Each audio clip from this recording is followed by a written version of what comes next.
Happy Heritage Day, everyone. Everyone's giving little stories about their heritage. I've been seeing a lot of stories with Zulus and Xhosas and the colored population, especially the colors you guys are really representing. I'm going to give a little bit of a different account of my heritage, and that is a family tradition, sort of. They say that the oldest profession in the world is prostitution or the sex industry. And while yes, something you may not have known about me is I come from the sex industry. I'm a product of the sex industry. And there's some crazy parallels. It goes right back to like the time of Jesus. Jesus was born in Bethlehem.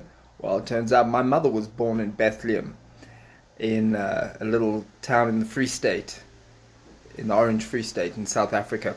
And in the early 1970s, late 60s, she came to Johannesburg, and she was a exotic dancer. And she, by accident, stripped at the Rand show in like, I don't think it was like 69, 70, somewhere around then. She showed her boob, and they went wild for it. And some ego part of her brain went, wow, this is amazing, and she realized she'd have power over men.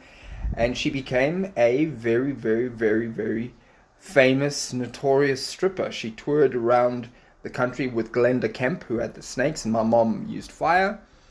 And then after that, she traveled the world. She lived in Aruba. She was kicked out of the country for, being inappropriate. So she got Dutch citizenship. She lived in Aruba. She traveled to South America, Argentina, all around the world, stripping Mauritius. And then she came back to South Africa, obviously in the 70s. She had countless affairs with famous people, including George Best, when he was here in the late 70s. And then at some point, she fell pregnant. And well, pregnancy and stripping doesn't go well together. So my birth then marked the moment where she would remember something that was started in New York called an escort agency, which was, kind of like prostitution done a little bit more, I suppose, upmarket.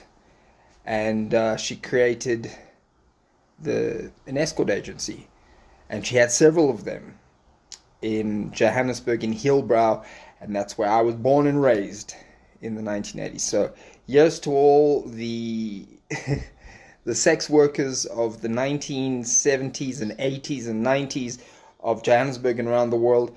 I come from a long line of them, and yeah, happy Heritage Day.